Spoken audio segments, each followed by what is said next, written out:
So, all right.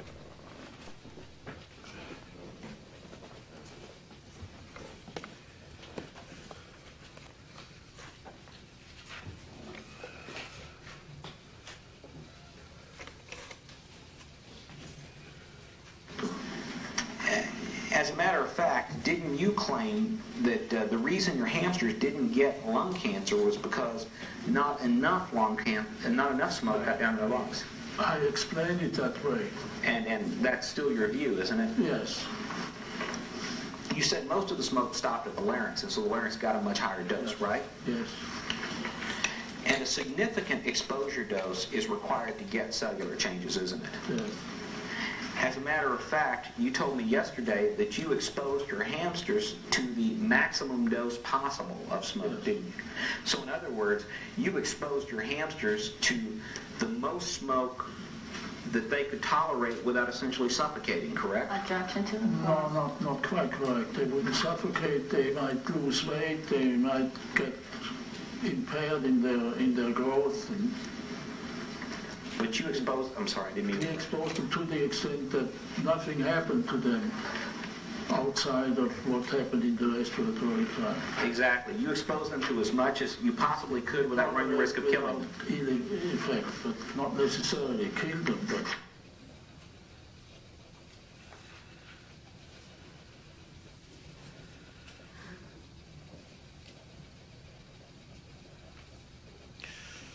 Could you tell me what page we're on at that point? 101.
Doctor, you testified that Dr. Hockett and Mr. Jacob came to your summer home in Maine in July or August of 1973, right? yes. And that the sole purpose of their visit was to discuss a draft paper you wanted to submit to the Journal of the National Cancer Institute, Yes. JNCI, right? And there was no other purpose for that visit. Not as far as I remember or as far as I knew. And had you sent a copy of this draft JNCI paper to CTR before the meeting happened? Yes. You're sure about that? I'm pretty sure about that. Okay. You claim that Mr. Jacob threatened that you would never get another penny if you didn't make changes to that draft JNCI paper, right? I don't claim it. I say he said it. Okay. And you also testified yesterday that no legal issues were discussed at this meeting, right? Right. And there were no disputes about your contract other than the interpretation of the findings. Right.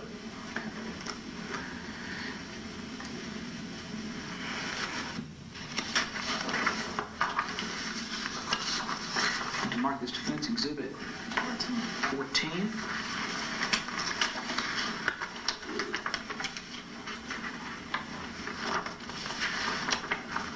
Dr. Homburger, I have handed you what's been marked as Defense Exhibit 14. And I would like to know if you can identify this as a letter you sent to Mr. Ed Jacob on February 7th, 1973. It appears to be that I don't remember. You don't remember sending this letter? I don't remember, but obviously it is. And You started that letter by saying, I have today been informed that CTR has decided not to decide on the continuation of our smoke inhalation studies in Syrian hamsters until all our histological data will be available. And then you go on, you say in the next paragraph, to me the indecisiveness of CTR is beyond belief and understanding, right? Why? I said, is that what the letter says? Yes. Objection to the form. Now, was it your understanding as early as February 7th, 1973, that it was unlikely that you were going to get any further contract funding for this work from CTR? That was From this letter? yeah, that was obviously your understanding. Yes. And you weren't happy about that, and the letter indicates that, correct? Yes.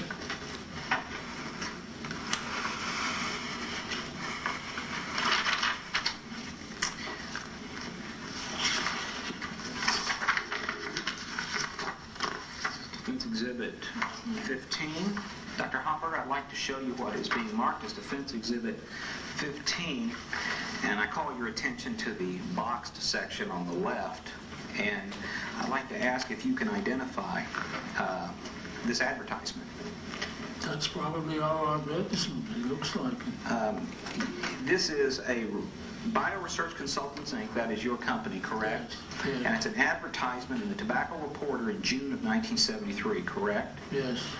And you are offering a new technology, it says, a fresh smoke inhalation method using inbred, well-defined bio hamsters with either our own patented machine or the machine of your choice. Isn't that correct? Yes. And you go on to talk about various benefits that people involved in the tobacco business could get from using your process, right? Right. And at the bottom you say, for our technical bulletin or detailed information about consulting services, write or phone, and you give the name of your company, correct? Right. So you were inviting them to contact you and you'd send them more information, correct?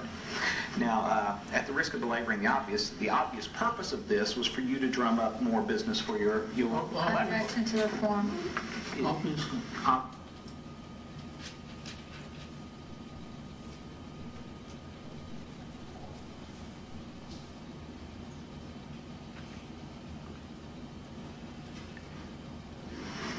And as a matter of fact, you started this process of trying to drum up more business for your laboratory in early 1973, about the time you realized that you were probably not going to get any more CTR contract money, correct? Objection to the That's a form. coincidence. I don't think.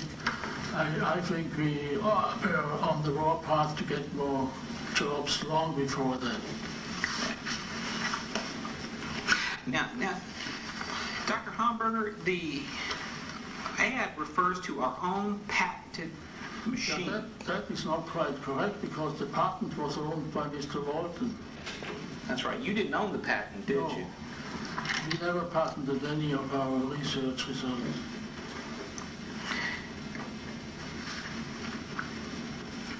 Actually, CTR owned the rights to that machine, didn't they? No.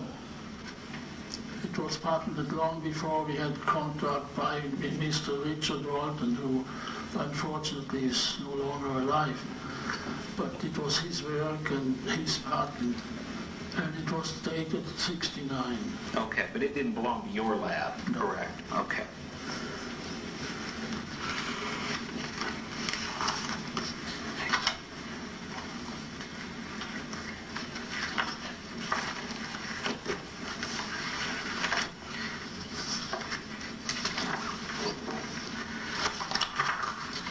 Dr. Homburger, I would, let's have this marked.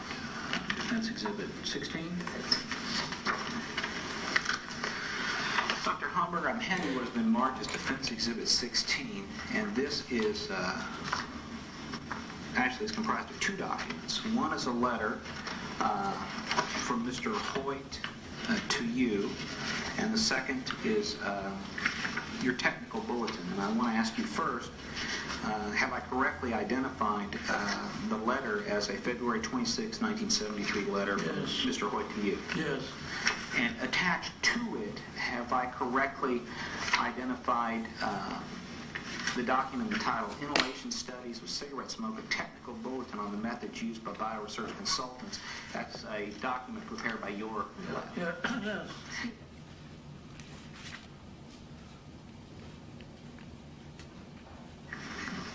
Now, this was the technical bulletin that you were inviting people in your advertisements to write in. I suppose so, yes. Okay.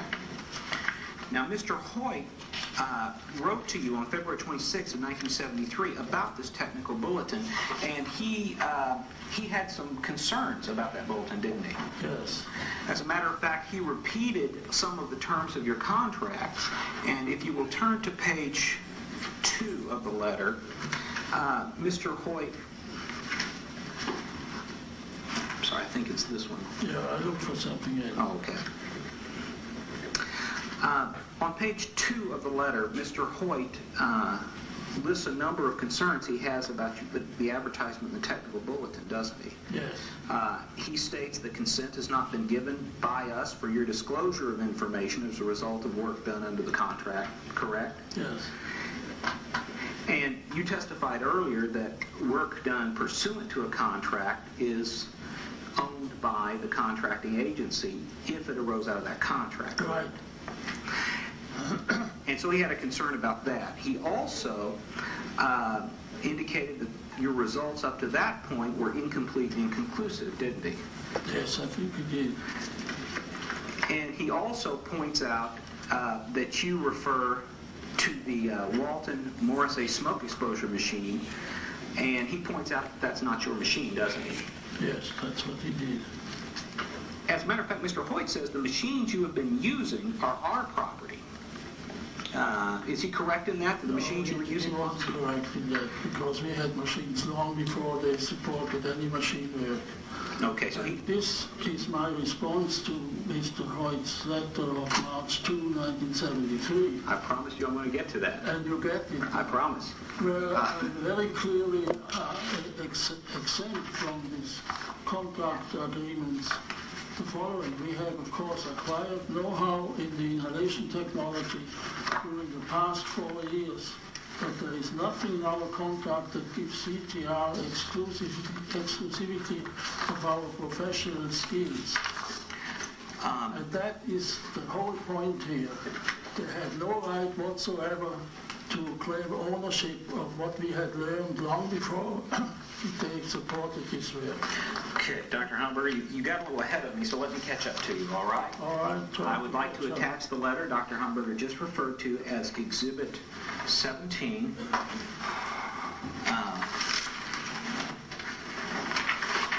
And I guess you already have your own copy. And this letter, just so we're clear for the record, is what has now been marked as Defense Exhibit 17, and it's as you just described to me, correct? Yes. It's a letter from you to Mr. Hoyt of March 2nd, 1973, in which you disagree with some of the interpretations in his letter, correct? Right.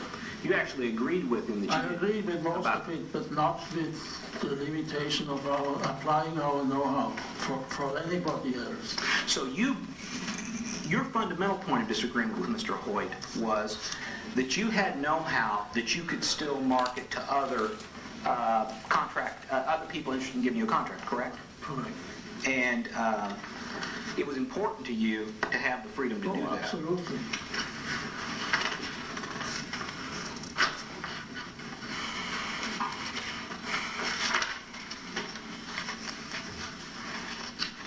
Mr. Hoyt concluded that letter by insisting that you adhere to the terms of the contract, correct? Yes.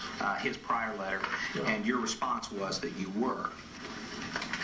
Now, this was an ongoing debate between you and CTR in 1973 as to whether these advertisements and the technical bulletin violated the terms of your contract, right? Yes. And excuse me, on March 13th, Mr. Hoyt suggested... Could I stop you? I'm going to go to that right now. All right. Could I mark this Defense Exhibit 18?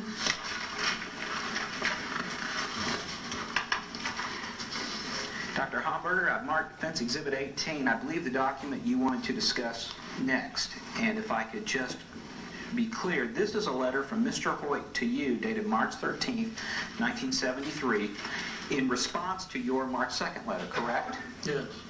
And in this, Mr. Hoyt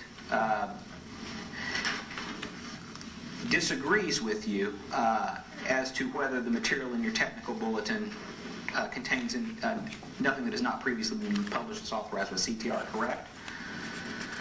He disagrees with you about that. Is that right? Yeah. And then he states, to clarify this, as well as the statements in the second paragraph of your letter, particularly that the methodology is ready, I suggest you have further discussion with Dr. Hockett and Mr. Jacob. And then he goes on to say, Dr. Hockett has not yet received a copy of your proposed manuscript for presentation at the Society of Toxicology meeting on March 21st. And that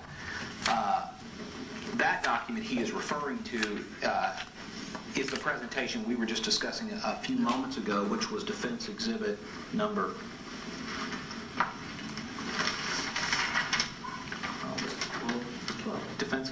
12, correct? Objection to the form. I can't follow you.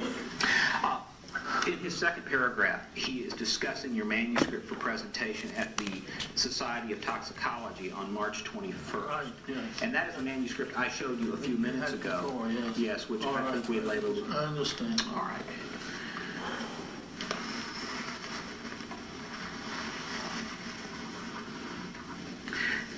Now, Mr. Hoyt suggests to clarify the dispute about methodology and about the technical bulletin that Dr. Hockett and Mr. Jacob should get in touch with you, correct? Right, and he said before the 21st of March, and I don't think that ever took place. Now, Mr. Jacob was CTR's lawyer, wasn't he? At the time, yes. So it made sense for CTR to involve him to help evaluate whether the terms of a contract were being met, didn't it? I suppose so, yes. Actually, Dr. Homburger, your dispute with CTR regarding the advertisements and the technical bulletin that we've just been talking about was the reason Dr. Hockett and Mr. Jacob visited you in Maine in August of 1973, wasn't it? I suppose so. Form argumentative. But the real reason was the manuscript we had submitted to them for approval. So is it your testimony you discussed both issues in Maine, No. or you just discussed the We manuscript? just discussed the manuscript in May. And that again was the JNCI manuscript? Yes. October 1974, published. Actually, Dr. Homburger, it's true that you had 2 meetings at your summer home in Maine in August of 1973 with Mr. Jacob and Dr. Hockett, isn't it? No. I don't remember that. I'd like to mark this Defense Exhibit 19.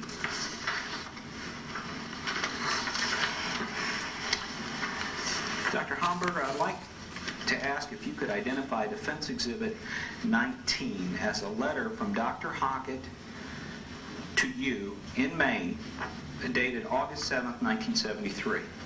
Yeah.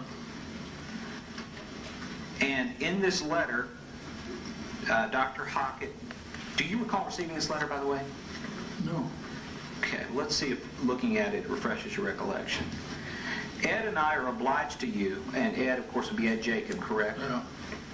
Are obliged to you for allowing us to encroach upon your vacation on August 2nd for a discussion of the advertisement by Bio Research Consultants in the Tobacco Reporter for June 1973, as it bears upon the contractual obligation between Bio Research Consultants and the Council for Tobacco Research USA. That's what he says in the first paragraph, correct? Before we get into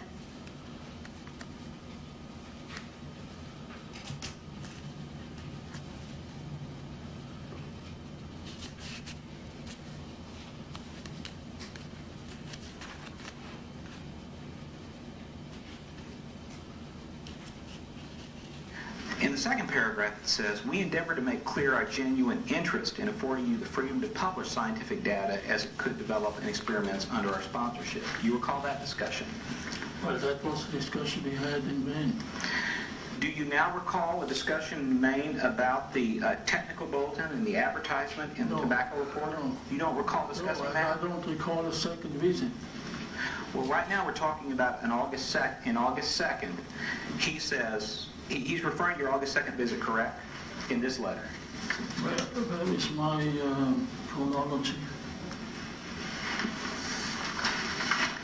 There's so much paper here.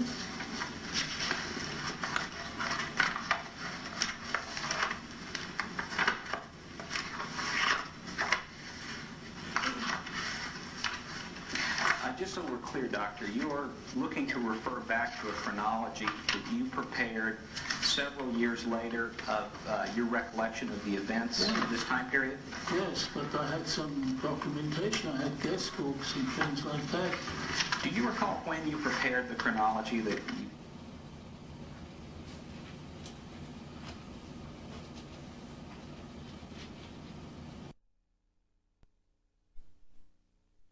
Let's go back to the letter, if we could, Doctor, that I was asking you about. Which one? This defense exhibit number 19. August 7? Yes. And let's return to this. The first, let's take it apart a little bit. Ed and I, again, Ed Jacob and Dr. Hockett, are obliged to you for allowing us to encroach upon your vacation on August 2nd for discussion of the... Let's stop there. They did come up during your vacation in August. Isn't that correct? That is correct. Is he correct that it was on or about August 2nd? I don't know. Okay. Because I marked it as July-August. You weren't sure the exact time. And then he says, for a discussion of the advertisement by bioresearch consultants in the Tobacco Reporter for June 1973. That never happened. And the advertisement I'm referring to is what we had marked as defensive. I saw that. Yes, and you saw the correspondence with Mr. Hoyt regarding the technical bulletin about that, correct? Right. And that was the subject of a dispute between you and CTR in the spring of 1973, correct? Yes. But they never came twice to Maine. That was one visit. Well, on this visit of August 2nd, is it your testimony that Dr. Hockett is wrong when he says you discussed this subject? Absolutely. And he is wrong when he says, as it bears upon the contractual obligation between bioresearch consultants and the Council for Tobacco Research? No, that was discussed at the one visit that we had. That was discussed. That was the question of whether we could publish that paper.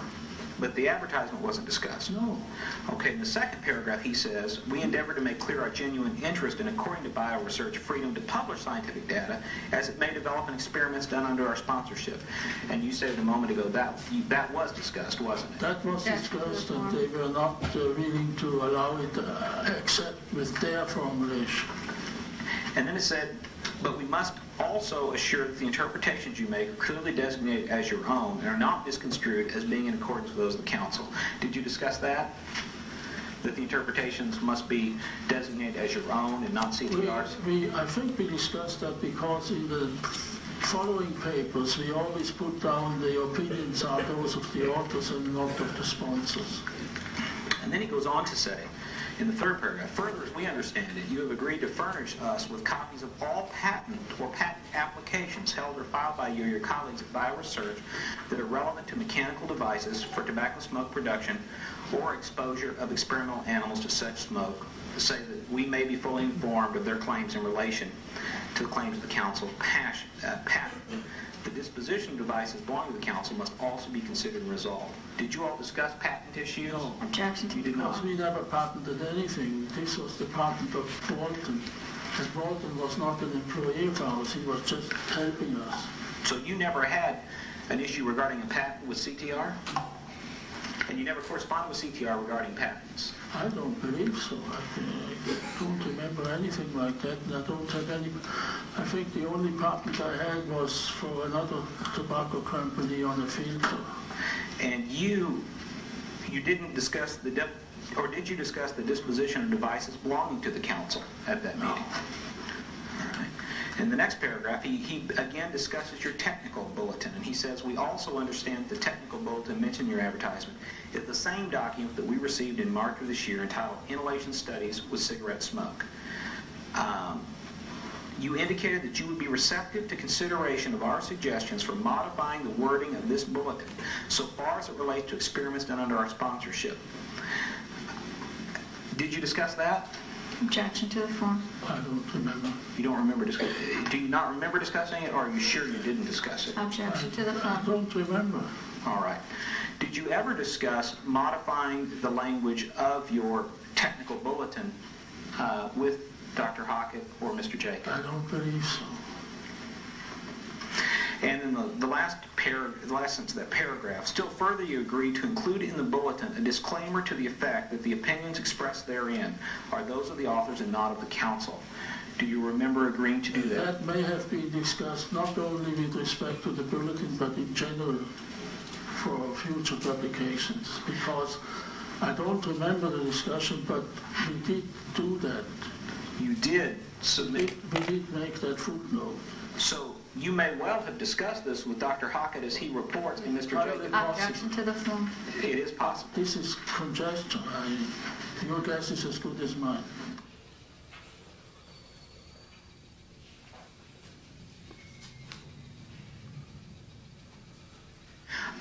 You don't remember whether you discussed making this change to the technical bulletin in the meeting with Mr. Jacob and Mr. Hockett at your vacation home in Maine in August of 1973. I remember very clearly that at the meeting in Maine with Hockett and the lawyer, there was no discussion other than what was in regard to the manuscript submitted to them. So the only subject you discussed at this meeting in August 1973 was the draft JNCI manuscript. Right. And to the extent Dr. Hockett mentions anything else in this letter about what you discussed, he is wrong. He refers to another meeting which I don't recall taking place. Well, he doesn't refer in this letter except to one meeting, does he? The August 2nd meeting, correct?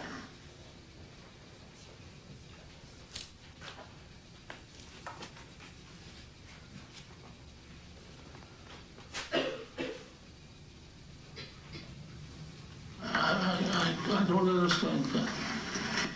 Do you remember whether you got this letter? No. Okay. So it's your testimony that Dr. Hockett is wrong when he lays out in this document, regardless of whether it was sent or not, what the subject matter of your Also, conversation. this is a copy of a letter that Dr. Hockett may have sent or intended to send to me. Nobody knows whether he ever mailed it. I'm simply asking about the But content. I'm telling you what I think. Okay. Is he wrong when he outlines the I discussion don't about know the technical? even whether he wrote this letter. I never got it. I remember that well enough. I would certainly remember that. And if you had received this letter, would you have responded to it? I would have called him up and made an appointment for another meeting.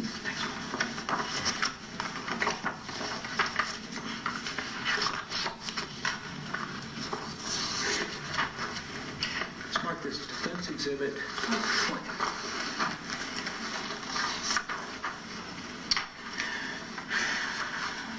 Dr. Homburger, I've handed you what has been marked as Defense Exhibit 20, and this is a letter dated August 30th, written by Mr. Hockett. It indicates you as a recipient. I tell you, I don't recall any of this. You don't recall ever getting this letter.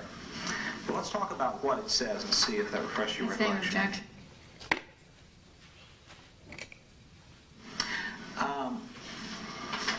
It starts off, Dear Freddy, we are obligated to you for taking time for your vacation on August 16th to discuss with Ed and me the technical bolt-on inhalation studies with cigarette smoke. Did you have a second meeting on August 16th with... I don't recall except one meeting. You only recall one meeting. One meeting. Is it possible you had a second meeting? Well, Objection, argumentative, asked and that's answered. conjecture. I don't recall it.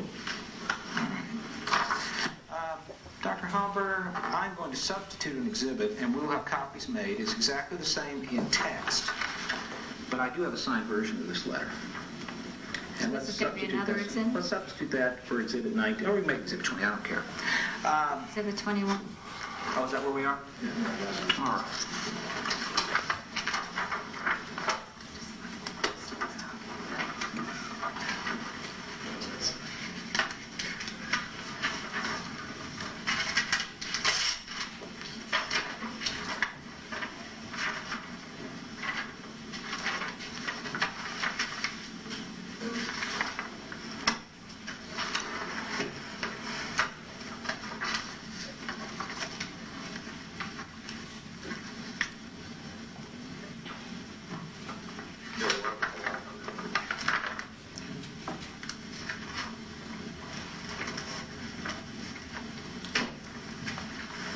Dr. Homberger, I'd like to show you Defense Exhibit 20, is it 21?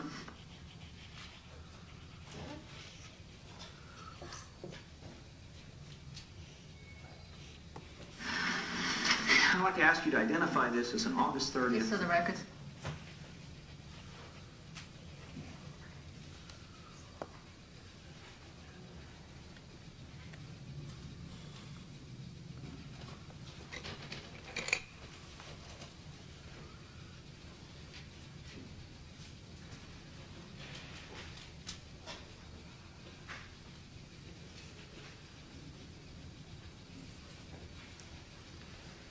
Doctor, This is not the same.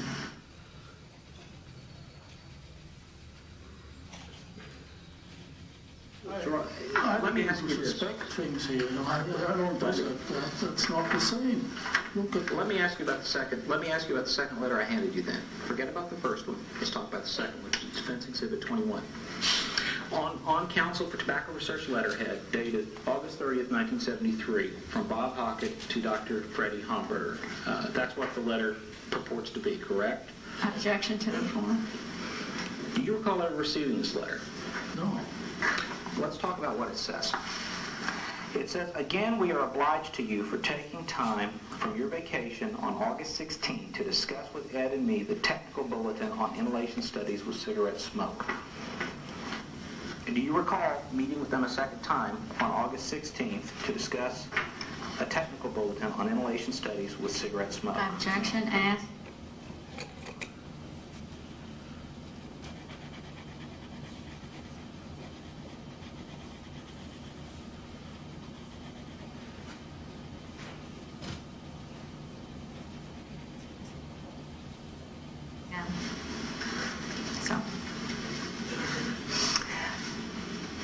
The letter goes on to say, your suggestion that this bulletin be abandoned is very satisfactory to us. We understand that it will be replaced henceforth in distributions by a copy of your paper, Pulmonary Histopathology of Hamsters Exposed to Smoke, as presented to the Society of Toxicology on March 21, 1973, together with a covering letter that you will draft.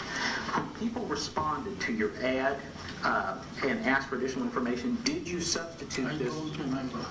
But I notice here that on this copy of that letter, there are different copies sent out. To Hoyt, Ram, and Gardner, here only to Jacob. These are two different letters saying the same thing. I mean, what are you trying to do here? Dr. Homberger, I'm asking you about the content of Defense Exhibit 21. I'm not going to respond to that. Do you recall a second meeting?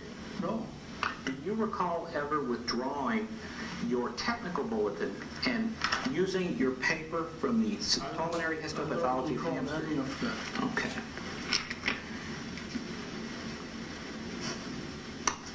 So you, to the extent these letters say you had 2 meetings in August, they're wrong, correct?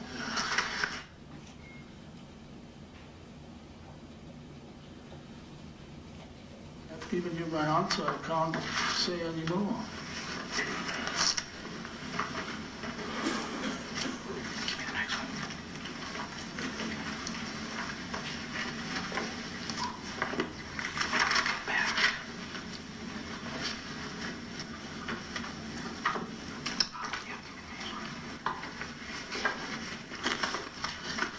Doctor, I would like to, let's mark this Defense Exhibit 21. 22. Doctor, I'd like to hand you what's been marked as Defense Exhibit 22. And see if you can identify this as a letter from you to Dr. Hockett at CTR on March 28, 1974, enclosing the manuscript for proposed publication in the Journal of the National Cancer Institute. Is that what this is? Yes. And this is the manuscript we have been discussing, your manuscript in the Journal of the National Cancer Institute. Is that correct? I don't know. I would have to compare it with the other copy, with the printed copy.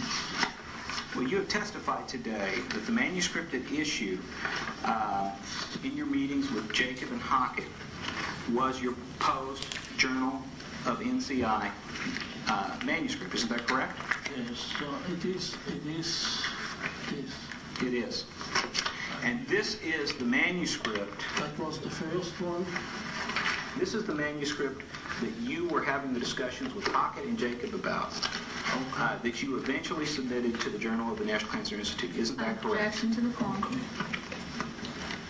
April 1st, 1974. It was received April 24th by the journal. Yeah, okay. This is the paper we have been discussing, correct? Yes. And you testified, well, this was the first and only draft of this paper that you sent to CTR, wasn't it? Objection to the form. Yes. Okay. And this draft is marked March 28th, 1974. Isn't that correct? Your cover letter. Yes. So, Dr. Homburger, there is no way that you could have been discussing in August of 1973 a draft paper that you didn't even circulate to CTR until March of 1974, is there?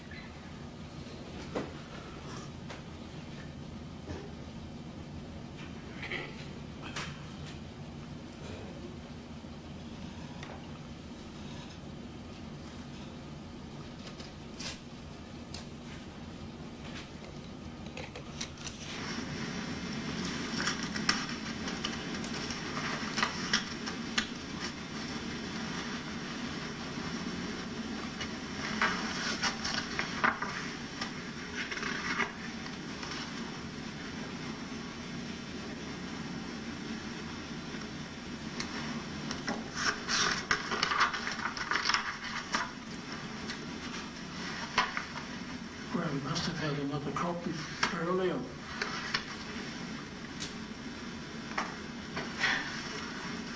Didn't you just testify that is the first and only draft of that paper you sent to CTR, Dr. Homburger? Objection to the form. Encloses the manuscript together with tables of Homberger. Your suggestion, March 6th. I think there must be another manuscript because the journal received it on April 24th, 1974.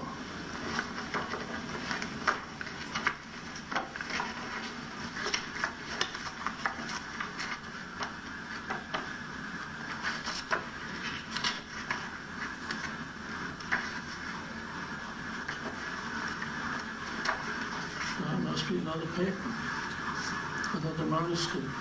What? I don't say whether there was a manuscript before or not. But you testified just a few minutes ago, and you testified yesterday, didn't you, that this was the first and only draft of this manuscript you sent to CTR? Objection to Did the I form. testify as to this particular exhibit? I don't know.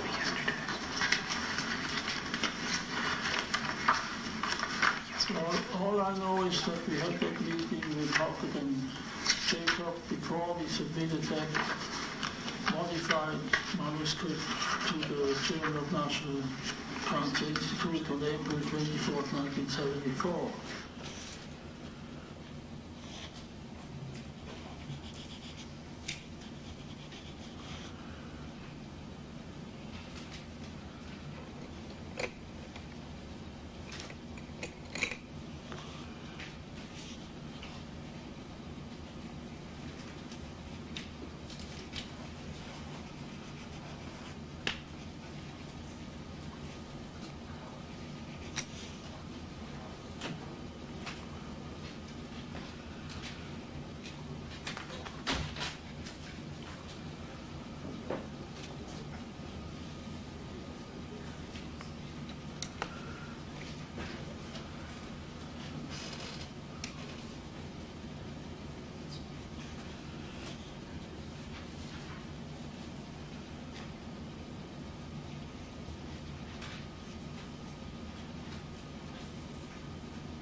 Each and every time. Well, you are clear on what manuscript we're discussing, right? You and I have been discussing for nearly an hour the draft manuscript that you were going to submit to the JNCI. Isn't that correct? Objection to the form. And we had this meeting in July or August 1973, and this paper was sent to the Journal on April 24, 1974. That's right. What's wrong with that? And defense exhibit number, March 28, 1974. that is your draft of the manuscript that you sent to CTR, isn't that correct? Objection to the form. That is the draft? That could be. That is the draft. Well, it says in your cover letter, doesn't it? This is the draft of your manuscript that you're going to submit to the Journal of the National Cancer Institute. I hope this will meet the scientific requirements in quotation mark, which the Council for Tobacco Research considers appropriate to permit publication. For example, in the Journal of the National Cancer Institute. Correct. And this was the manuscript that you eventually submitted to the Journal of the National Cancer Institute about a month later. Objection to the form. And you testified, and this is the manuscript we have been discussing. Yes, but I don't know whether this is the revised copy or the one I actually sent or the one that I showed to Hockett and Jacob. I don't know. There's so much paper here. It's most confusing. Well, let's try to get as clear as we can, Doctor. You testified today that this was the first and only version of this manuscript you sent to CTR. Now, is that right? Objection to the form. First and only version. Of this manuscript that you sent to CTR? It's possible. I would have to read the whole damn thing to see what it says about cancer or pseudoepithelial. And do you recall testifying yesterday that this was the first and only draft of this article that you sent to CTR? I don't recall whether you showed me this or something else. Well, let me, you recall testifying yesterday under oath. I ask you questions and you answer them, correct? Yes, I answered to the best of my knowledge. Exactly, and all of the answers you gave, to the best of your knowledge, were true and accurate, weren't they? Yes. Dr. Homberger, I would like to show you page 120 from your deposition transcript yesterday, and I would like you to particularly start at page 4, and line 4, and look down to line 16. What page are you? Page 120. And I will read if you'd like to follow along with me, Doctor. Wasn't this your testimony yesterday? Now, I'd like to show you an item, we called it Exhibit 11, and ask you if you would identify this. This is a manuscript you sent to Robert Hockett, Research Director for the Council for Tobacco Research, on March 28, 1974. Is that right? You answered yes. And this was the draft manuscript for the JNCI article, correct? And you answered, that's what this is. And I said, that's right, that's what this is. You said yes. And I said, this is the draft, and you said yes. And I asked, this was the first and only draft of that article you sent to CTR, right? And you said yes. Well, then it is. It is the first and only draft of the article you sent to CTR. That's your testimony today as well, isn't it? Objection to the form.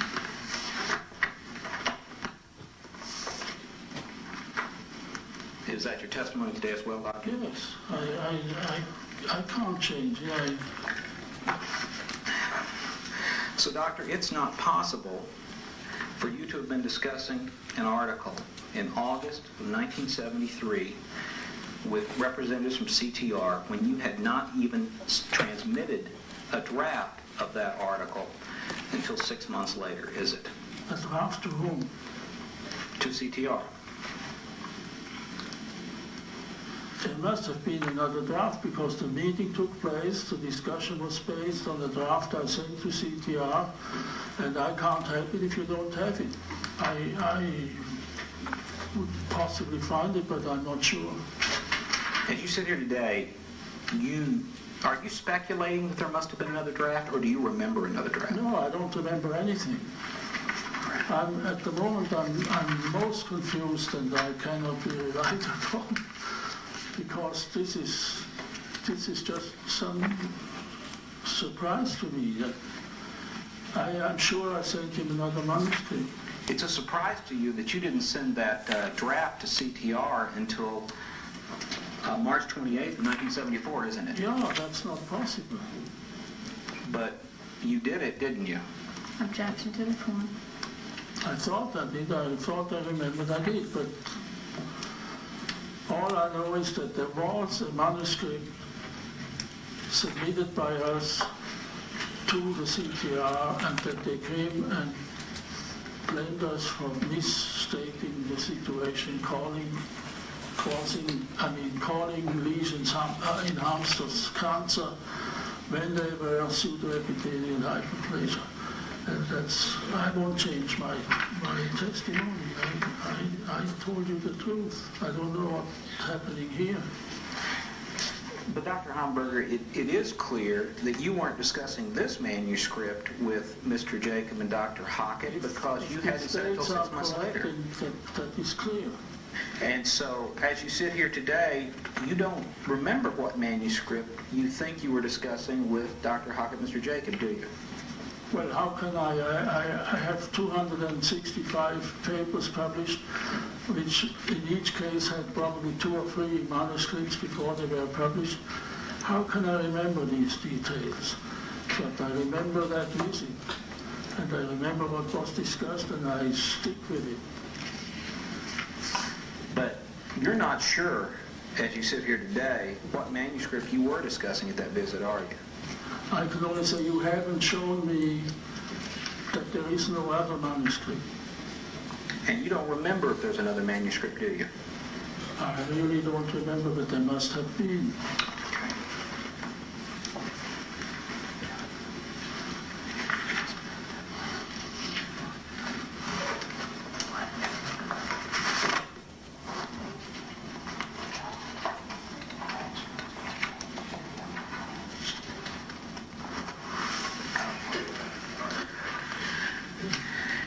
Doctor, you prepared a final report to CTR regarding your hamster inhalation work, didn't you? Well, you had that. You showed it to me. I showed that to you yesterday, didn't I? I think so. And that final report was prepared before you prepared this manuscript, wasn't it? Probably, yes.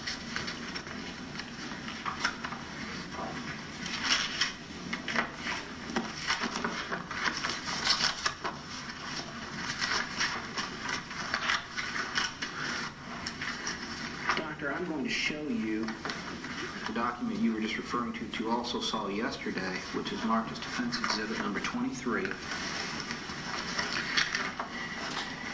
And I would like you to help me identify this as from your company, BioResearch Consultants, final report on contract C-19, a project entitled Determination of the Usefulness of the Syrian Golden Hamster as Model Animal for Inhalation Studies. Same objections as earlier with respect to the document. Fine. Submitted to the Council for Tobacco Research USA, dated September 1993, prepared by Dr. Bernfeld. I'm sorry, September 1973.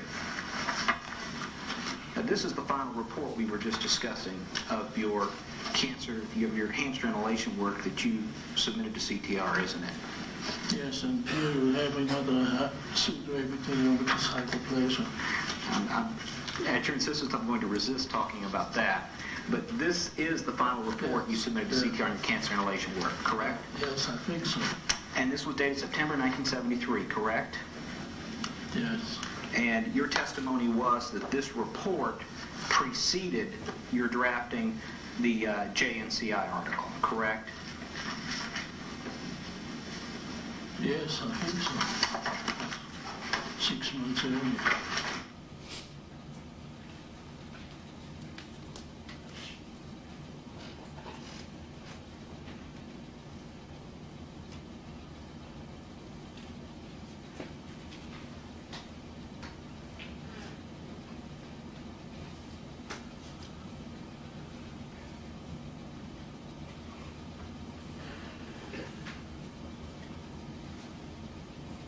Right. So your final report was about 6 months earlier than your draft manuscript for the JNCI article. Yes. Thank you.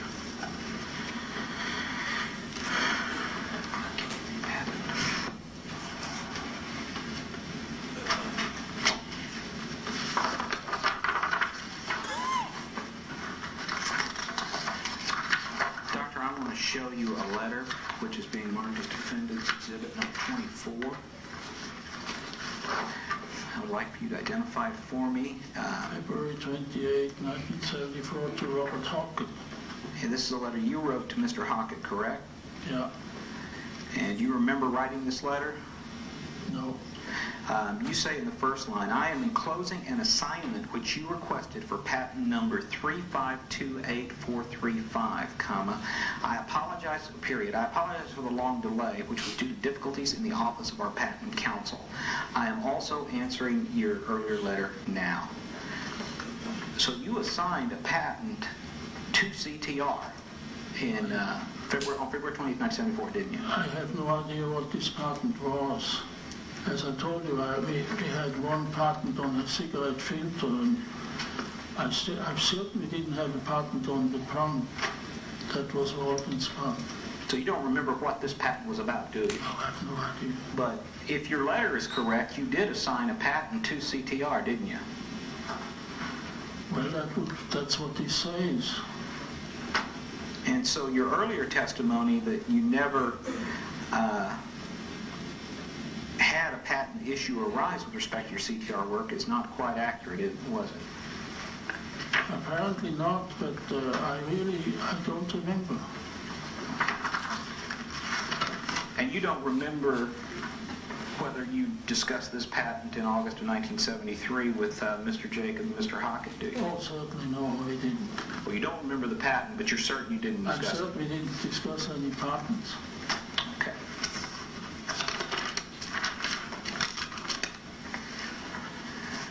I want the stack. We're finished that letter now, Dr. Homburger. You frequently... There is another interesting part to this letter. Well, let's deal with that separately if we could. I have read it. It'll be in the record. Okay.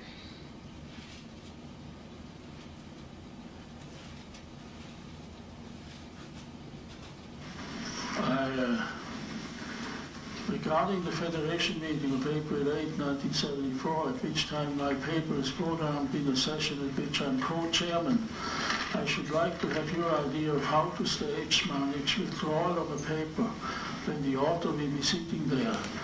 This will be a new experience for me since I have not so far been associated with the suppression of scientific data, especially in view of the publication of Thornton Mill's full report in the Journal of the National Cancer Institute of December 1973. Your present position looks to me totally unjustified. This is, I refer to his request that we withdraw that paper. I think this should be made part of the record.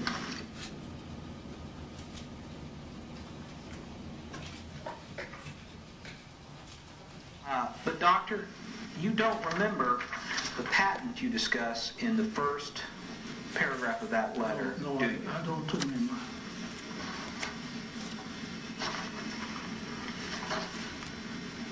But you remember the events of the last paragraph of that letter, don't you? Yes, very clearly, because I was told to withdraw a paper. So Now, the patent, I just don't remember what this patent was. It could have been that Walton wanted to assign his patent to the council and asked us to do that. It's possible, but I don't know. you don't know. So we never filed a patent application, to my recollection. So, is it fair to say, doctor, that certain events concerning your relationship with CTR you claim to remember very clearly, and other issues you don't remember at all? Absolutely. Don't you remember when you get hurt in the face, better than when somebody calls you a bad name? Dr. Homberger, you frequently publish the results of your CTR-funded inhalation experiments with hamsters, didn't you? Yes. As a matter of fact, yesterday I handed you a stack of 18... There were only 12.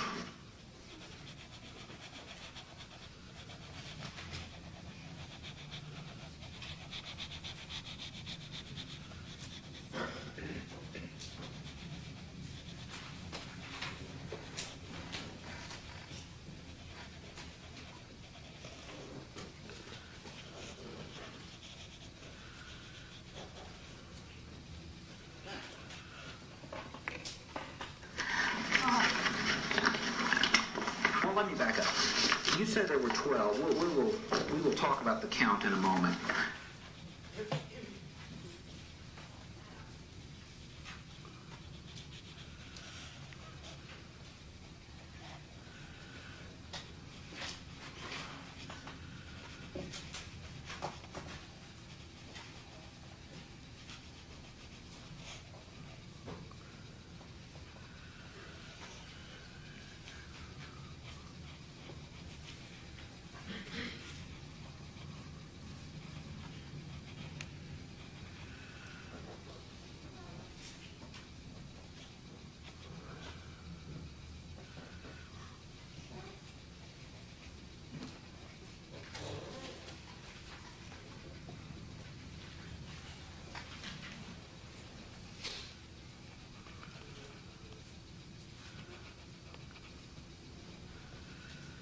I don't have any other I'm not questions. going to spend my time doing that.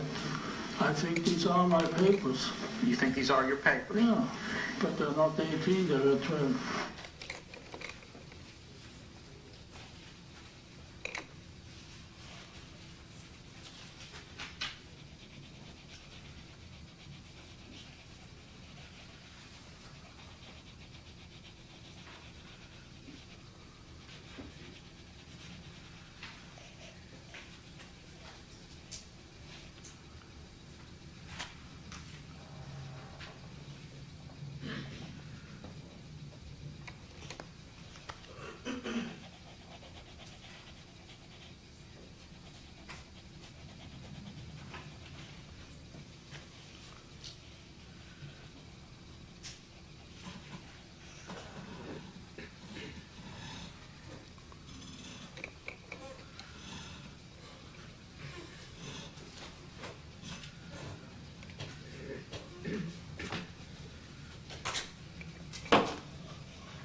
And doctor, let's see if we can go about it this way. Plaintiff's counsel has stipulated that exhibits 25 through 41 reflect abstracts, letters to editors and other things with your name on them.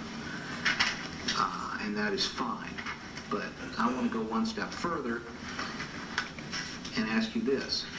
And if you need to look at these at least very briefly, you can.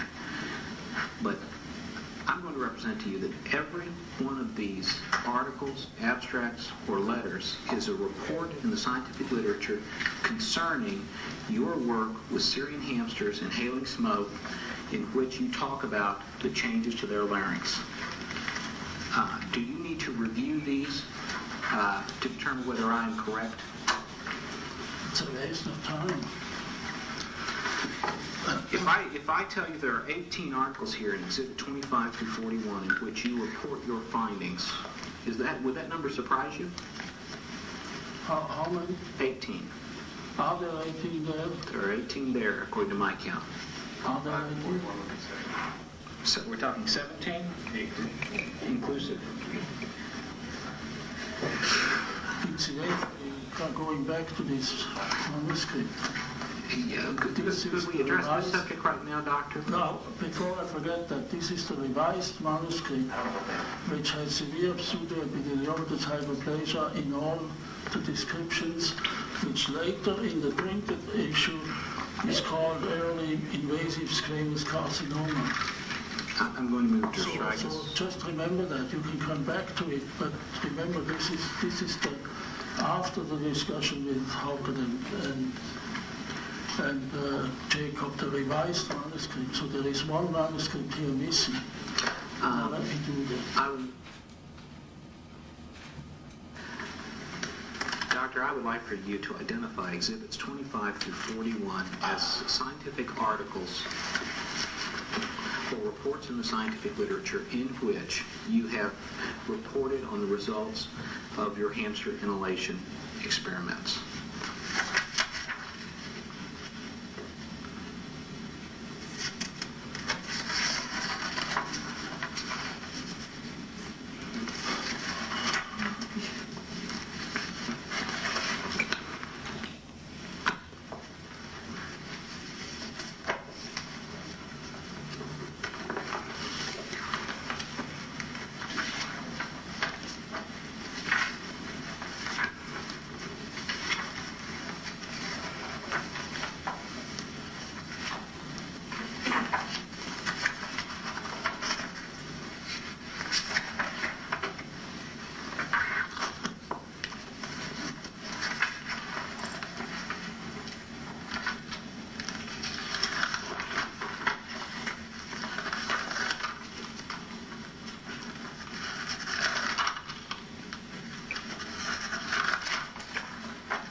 Yes. I didn't count them, but they all are. Is it fair to say in exhibits 25 through 41 reflect reporting that you did in the scientific literature concerning your inhalation experiments with hamsters and cigarette smoke? Objection to the form. And in each of those publications, you characterized your findings in a fashion with which you were comfortable, didn't you? I characterized what? You characterized your research in a way that you thought appropriate, didn't you? Yes. And you reported that your hamsters developed cancer in each of these publications, each of these reports, didn't you? Objection to the form. Yeah, I think I did. You also reported on your CTR-funded hamster inhalation research at 4 separate scientific seminars, didn't you? You mean these presentations of papers? Yes. Correct. And, Doctor, the earliest report you have in the scientific literature concerning your hamster inhalation work in which you stated your hamsters got laryngeal cancer was your March 10, 1973 letter to the editor of The Lancet, correct? That is Exhibit 25. I think so. And in that letter, you stated your views on your research as you thought appropriate, didn't you? Yes.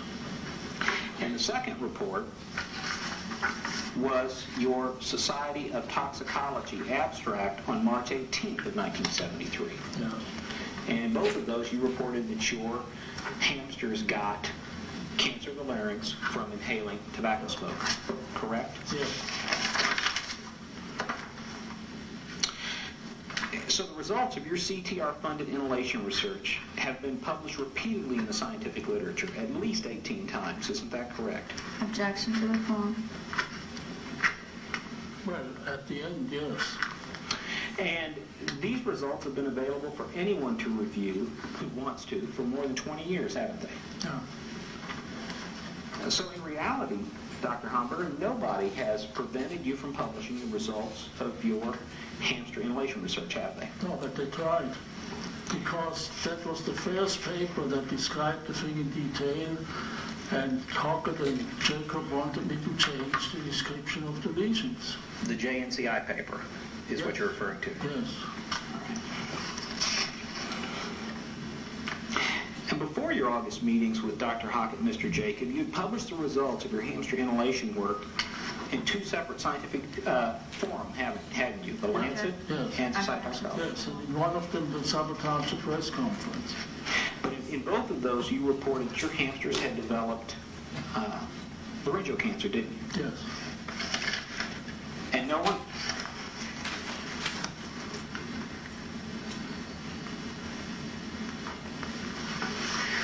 And no one at CTR tried to stop you from making these two publications or presentations, did they? Objection to the form.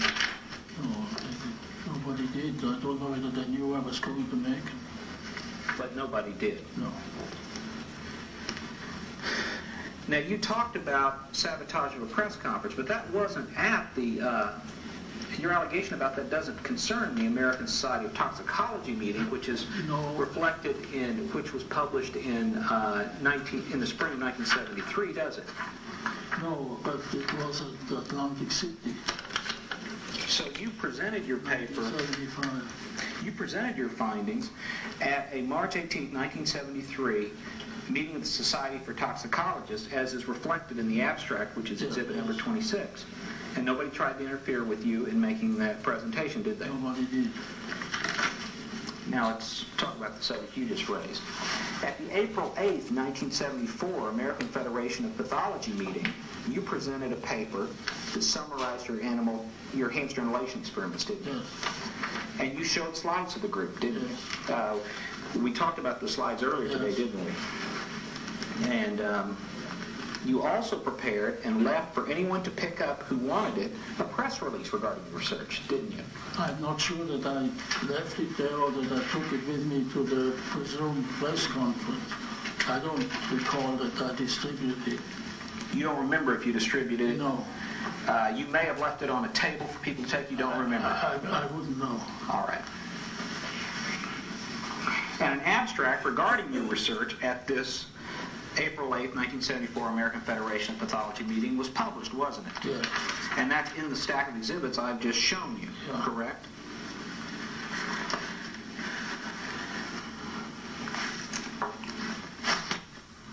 I'd like to see plaintiff's exhibit number 1, please. What? Well, plaintiffs. I don't have plaintiffs. I'm sorry, give me plaintiff's exhibit number 2. Okay.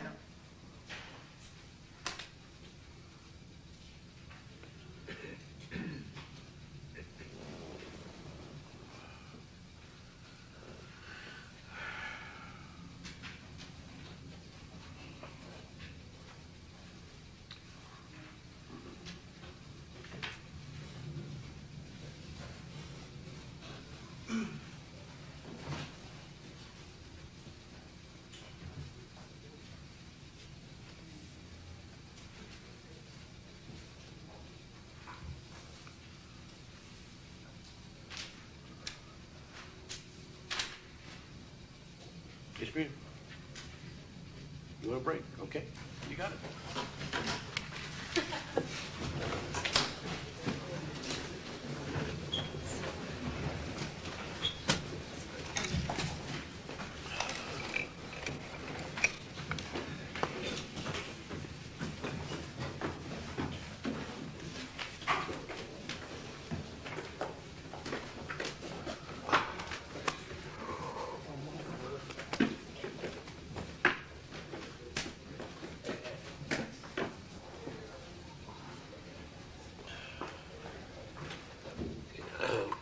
What page are you on? We're at the bottom of page 164. 164.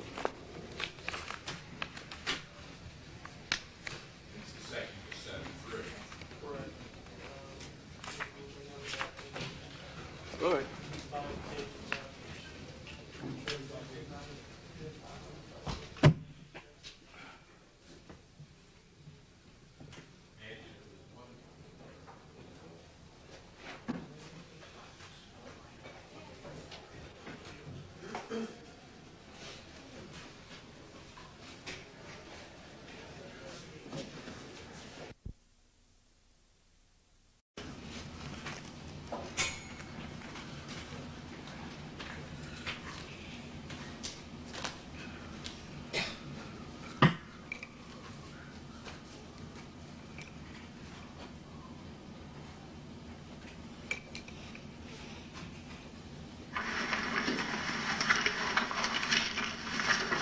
Doctor, I would like to show you what has been marked as Plaintiff's Exhibit number 1. You recall testifying about this document earlier today? This is labeled number 9. Oh, up here? Up at the Number top. 1, yeah. You recall testifying about this document earlier? Yes. You recall testifying about this document actually at the Chippewa trial and when we talked yesterday, don't you? Yes, indeed.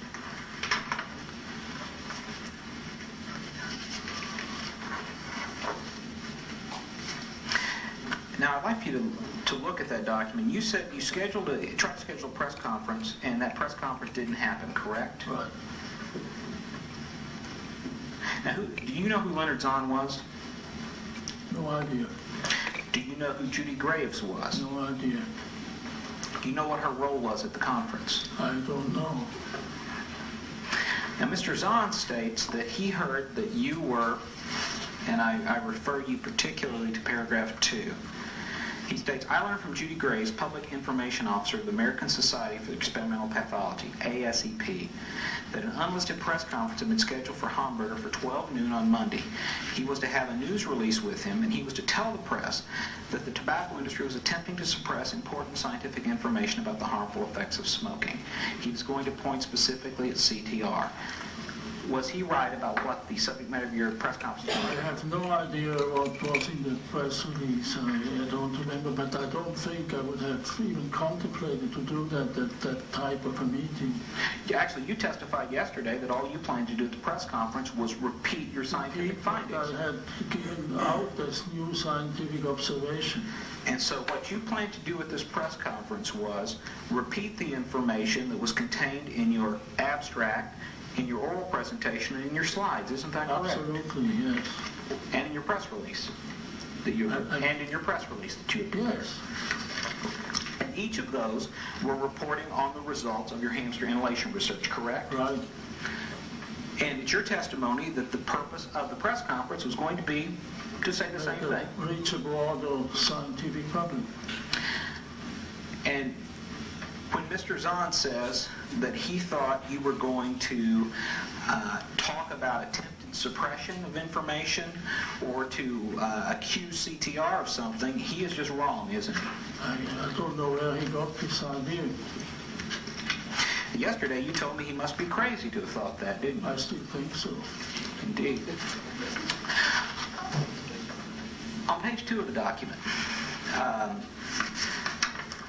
Mr. Zahn says in that first paragraph at the top, I suggested to Judy, talking about Mrs. Graves, that she call him then Sunday at home and arrange to meet him at his hotel on Monday. She called back later that evening to say she had done so, telling Homburger the press conference had been called off because of scheduling difficulties in the press room. Did Miss Graves ever call you? I have never heard of Miss Graves. I wouldn't know her if I heard her or saw her.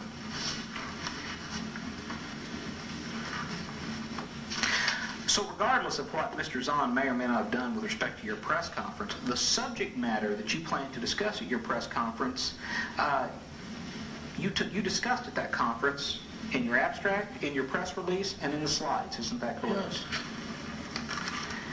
And in your oral presentation, correct? Of course. So you disclosed the information you were going to disclose at your press conference 4 ways at that seminar alone, correct? Yeah.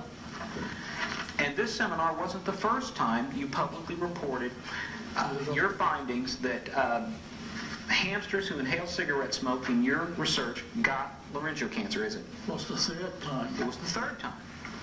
So that information was already public, wasn't it? Yes.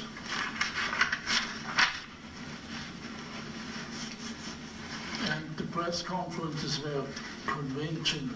Everybody had that if there was some new finding.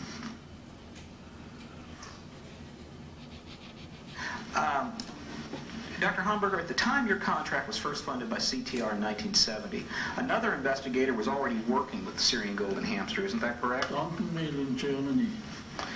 And he was using whole smoke in an inhalation study and reported preliminary results as early as 1969, before your first inhalation experiment for CTR started. Yes.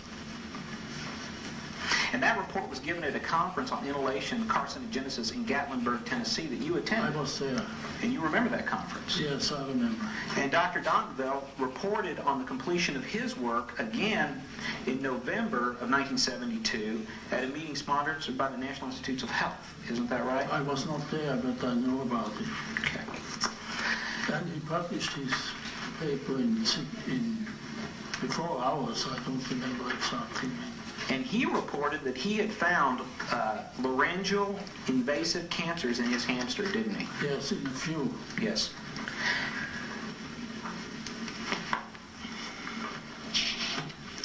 Would you agree, Dr. Homburger, that most scientists doing any significant animal research at that time were aware of Dr. Dontenville's work and findings after the 1969 and 1972 meetings?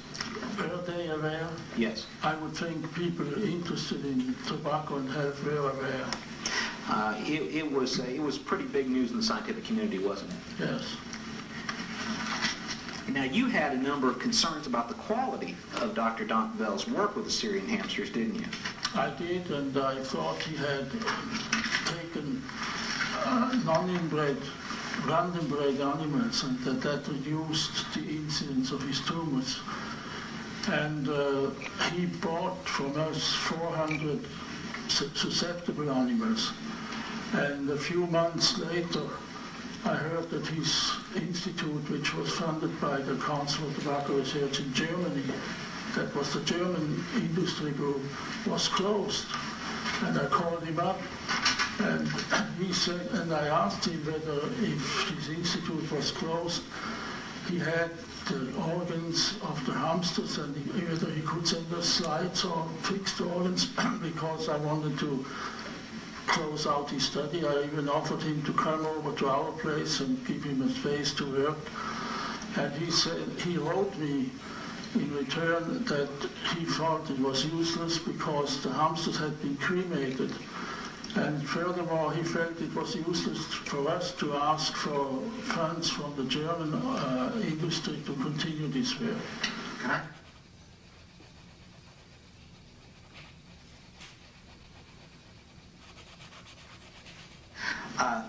Doctor, I just want to clear up one thing out of all of that. CTR, the Council for Tobacco Research, did not fund Dontenville's work, did No, they? it was a German organization. Now, one of your concerns related about Dontenville's work was the amount of stress his hamsters were exposed to in the handling, wasn't it? Yes, but that was one. The other was that they were underbred. Yes. Wrong breed and stress were two of your concerns. Well, underbred animals, Yes. not an inbred one, and too much stress. The ones he used were not as appropriate for this sort of research as your strain of inbred Syrian hamsters, correct? Yes. And that was one of your criticisms. He should have used your strain. Well, he should have used our strain or any inbred strain, and then he would have gotten extremely good or extremely poor results, but not this in between. And one of your concerns about stress were based on the problem that hamsters can develop spontaneous tumors if they're overstressed. Isn't that correct? Well, not only that, but they can suffer from stress and they lose weight and they become in effect sick and no longer a standard hamster. They're an ill animal. Stress can have a number of negative effects on hamsters that can affect the outcome of inhalation experiments, Yeah. including tumor growth, weight loss, and disease. Everything. Yes. In Dontenville's study, his hamsters' bodies were enclosed in a tube and they were severely stressed, weren't they? Yes, I think they were entirely enclosed.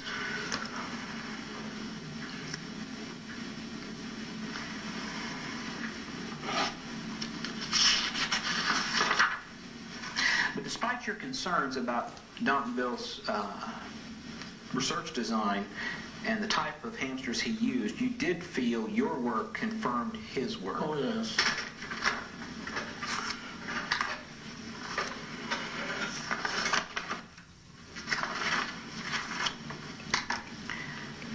Now, your breed, particular breed of Syrian golden hamsters is unique, isn't it? Yes, any inbred strain is unique. But yours have a number of qualities that you've often talked about in the public advertising. For example, this breed of Syrian Golden Hamster is more susceptible to carcinogens than other breeds, correct? Yes. As a matter of fact, you have characterized your breed of Syrian Golden Hamster as super sensitive to carcinogens, correct? Yes. And you've advertised them as unique in advertisements you have published, correct? Yes. And the goal of those advertisements was, of course, to convince other scientists to use your breed. Yes. Now, your contract with CTR was important because no one else had succeeded in developing a valid animal model for smoke inhalation experiments, right? Right on, maybe.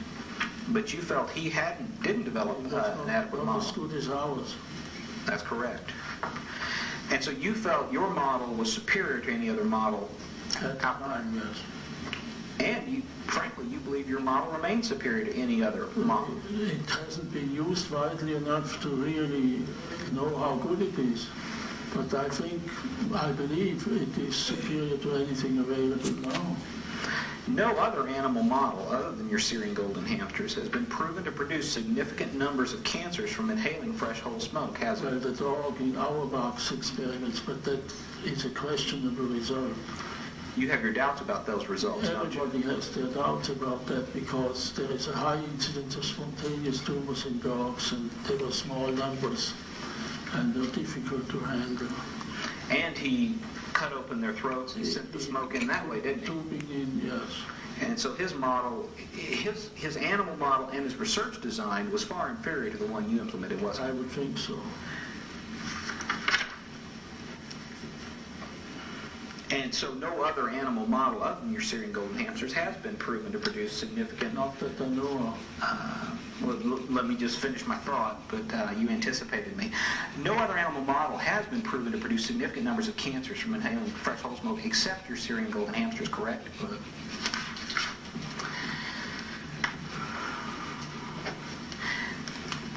Now, part of the unique genetic makeup that you bred your hamsters for was to ensure a super level of susceptibility to cancer, right? plus a low incidence of spontaneous tumors. And we were very lucky in finding such an animal. To put it very simply, you were designing an animal that, when exposed to a potential chemical carcinogen, would get cancer much more easily than other animals. Yes. And that's what your Syrian hamsters did, didn't they? Yes. And they were designed to get cancers when other animals, even other hamsters, would not, right? Right. Now, your hamsters are the only strain of animal that's been shown to develop tumors of the respiratory tract, correct? Well, again, except the dog. Except for the questionable dog study. Very questionable dog. And you exposed your hamsters to the maximum dose of smoke you could, consistent with them being without healthy. damaging their head. Exactly. And in spite of their unique susceptibility to cancer and the massive doses of smoke, none of your hamsters developed any lung tumors, correct? Correct. And the only cancers you claim to have caused were microscopic tumors in the larynx, correct? In the larynx, and there were some tumors in the oral cavity and also the cavity, but very few. But none in the lung. None of the lung. And some other scientists disagreed with your conclusions that you caused cancer even in the larynx or the mouth, correct? No, I don't know of anybody who has told me that our slides did not show cancer. Well, Dr. Summers told you that, didn't he? Well, I dismiss that because he was paid to tell me that. You don't know that, do you, Doctor? Why? You don't know that anybody paid him specifically to come and see you and to tell you your hamsters didn't have cancer. Anybody working for an outfit like the Council for Tobacco Research does certain things for the money. What other motivation would they have? Little was very honest about that. You received funding from the Council for Tobacco Research.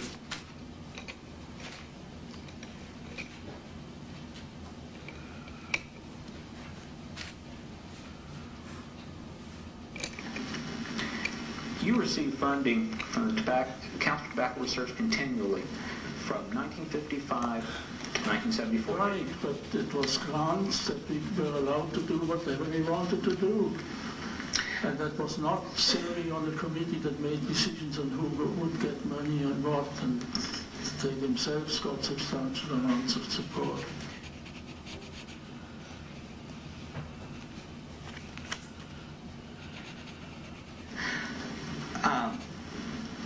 Although you disagreed with him, though, Dr. Summers stated that he didn't believe that your hamsters I had don't cancer. think that Dr. Summers stated that we did not induce any cancers. He questioned some of our results.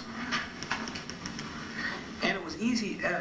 Your results were open to question, weren't they, Doctor? Well, all histological diagnoses are open to question. Well, one characteristic of cancer is that it often metastasizes, isn't it? Yes. And none of your tumors metastasized to any other part of the hamster's bodies, did they? No, they didn't. And another basic feature of cancer is that if you transplant it from one animal to another, it will grow, correct? Yes, and ours, the only time we did some transplantations that did not grow. But that was an early and tentative experiment, and as I pointed out yesterday, dealing with extremely small lesions is very difficult to be sure you get a proper transplant and that you could expect growth. So I would have liked to see this continued and obtain some positive results. As a matter of fact, when you're dealing with such small tumors, it's very difficult to diagnose whether they're cancer or not, isn't it? Well, not microscopically, no. But when you transplanted your tumors from one animal to another, they didn't grow. We're clear on that, correct? Yes, but you have a good point. When you transplant a small tumor from one animal to another, you are never quite sure whether you really have transplanted the tumor. Because the tumor is hard to see, correct? Because the tumor is hard to locate, isn't it? Very hard to locate. It's hard to identify, even with a microscope, isn't it? No, not with the microscope. It's typical if it's there. Now, you testified yesterday that you had a number of other pathologists review your slides of your hamster larynxes. Do you remember that testimony? Yes.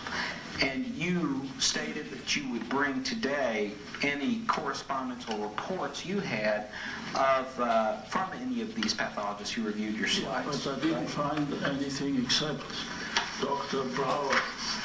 And I'm going to have, this is... That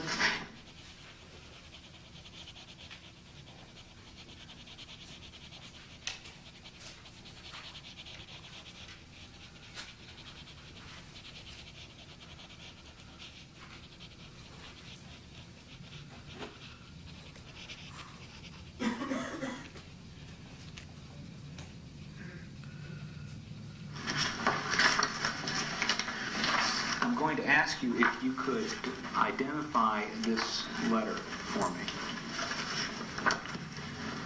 This is a letter from Dr. Walter C. Bauer, Professor of Surgical Pathology and Pathology of the Washington University at St. Louis. And he examined a number of our slides and came to the conclusion. Well, I want to talk about the substance in a minute, but this is a letter that Dr. Bauer from Washington University in St. Louis sent to you on May 16th of 1974, reporting on a review of the slides from the larynxes of some of your cancer, and that's a review he undertook at your request, correct? Yes. Did you pay him for his review, do you recall? No, I don't think we paid any of these pathologies. And it's obvious that there's a lot of technical language in this document. I'd like to turn to page 4.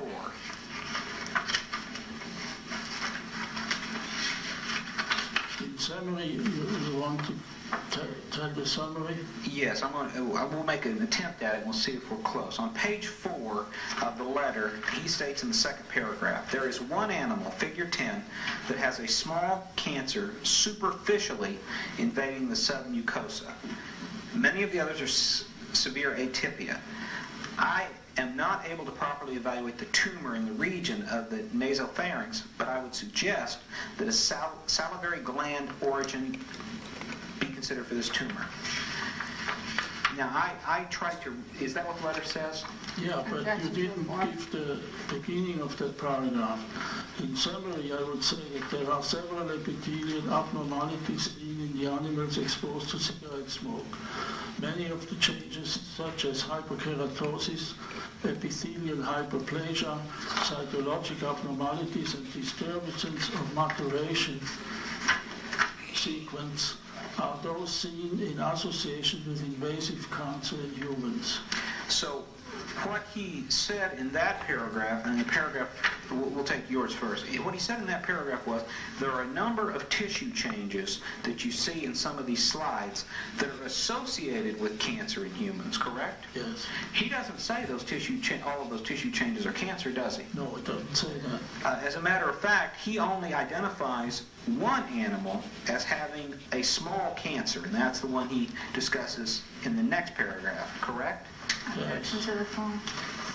So you sent him, according to my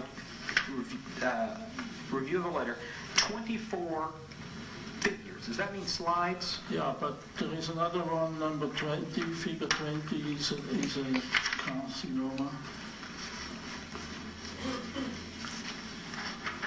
And 21 is a papilloma.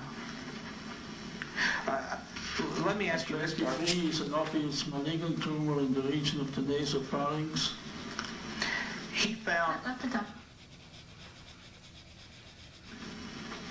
And multiple pulmonary metastases are present as depicted in figure 23.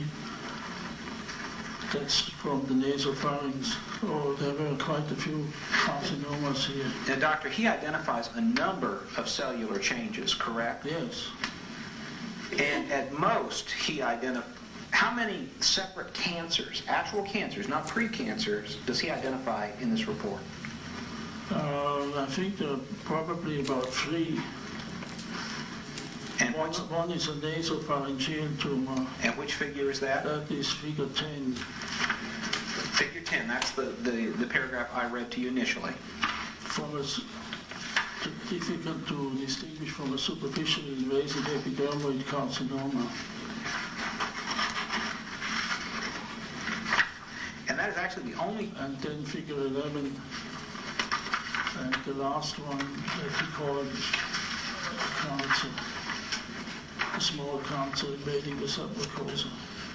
Well, in figure 11, he actually says the changes in this lesion approximate the previous animal, number 10. But I would not be as confident in malignant diagnosis in this case. So he says they're close to 10, but I'm not as confident about that, doesn't he? And so figure 10, he actually, according to my read, that's the only... It's the only figure he specifically identifies with the word cancer. Am I correct on that? Objection to the form. Yeah, I think there's only one other. And what is the other one? What is the one that you quoted? I quoted figure 10. 10. And you and I have just discussed figure 11, in which he's not as sure. Yeah. Is there any other? Those are the 2. Excuse me? Those are the 2, and I don't know what figure 3 was. Okay. I agree with the description of this figure, so I don't know what we thought it was.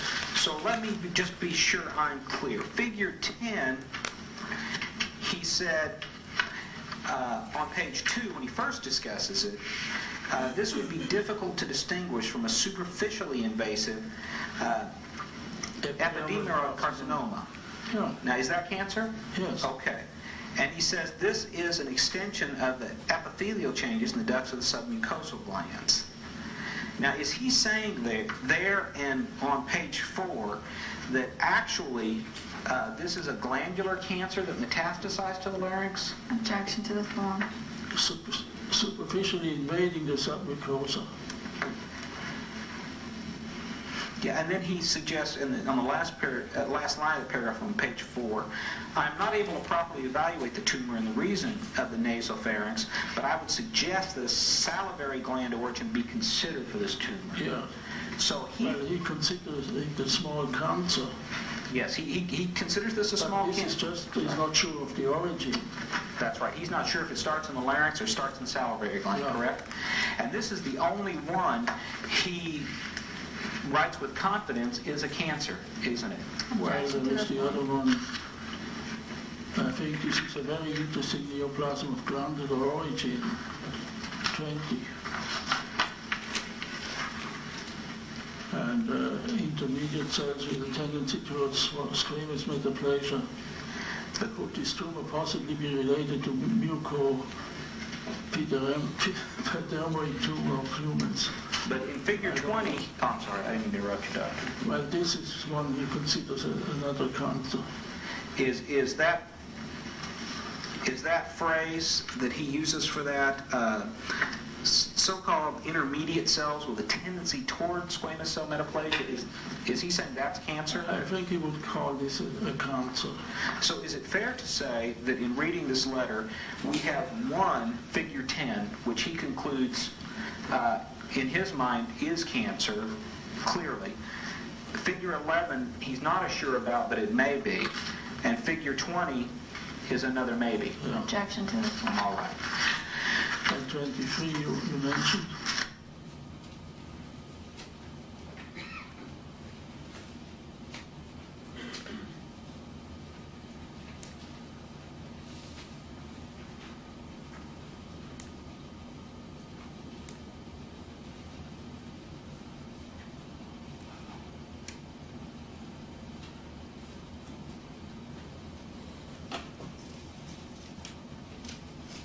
So, Doctor, what I'm trying to get a handle on is it fair to say that this pathologist that you sent 24 slides to? He came up with 3 definite cancers and a few others that are borderline. And even now, but wait, he was one of 6 or 7 or 8 possibly pathologists who were sent the same slides. And the results are very different, which shows you how difficult is the histopathology of these induced lesions. But every one of them had 3 or 4 or more definite cancers. So we unfortunately, I couldn't locate these letters. I may not have kept them even. I have the slides.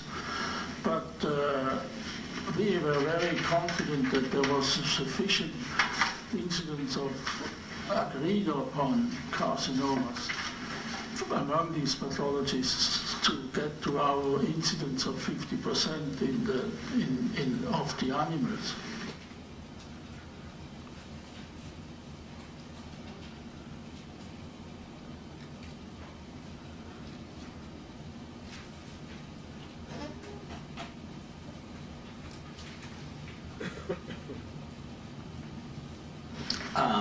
Dr. Homburger, this is the only report of the various pathologists that reviewed your slides you still have, isn't it? I can't say that. Yesterday I was worn out and tired, and I didn't spend much time looking for these documents. And maybe I find the others, maybe not. I didn't think that the day would ever come where I had to justify every goddamn diagnosis I made in a hamster. But this is the only one you have in hand. Right now. And in this one, he uses the word cancer for figure 10, and then he characterizes 2 others in a way that you say are cancer. Yes.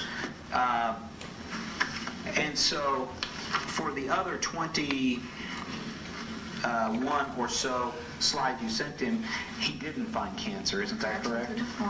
Well, he found some what he called pre-cancerous conditions. But the cancer findings that he made are... They were limited to these 3 or 4. And you commented earlier that the pathologists you showed these slides to differed among themselves about which slide proved what, didn't they? Yes.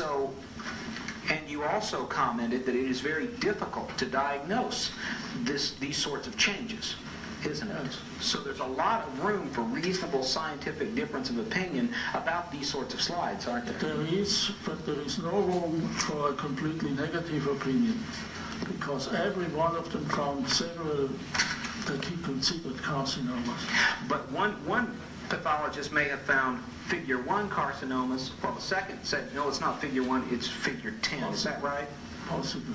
So your testimony is that all found some carcinomas, but they even differed among themselves as to which were carcinoma and which were not. Yes. Objection to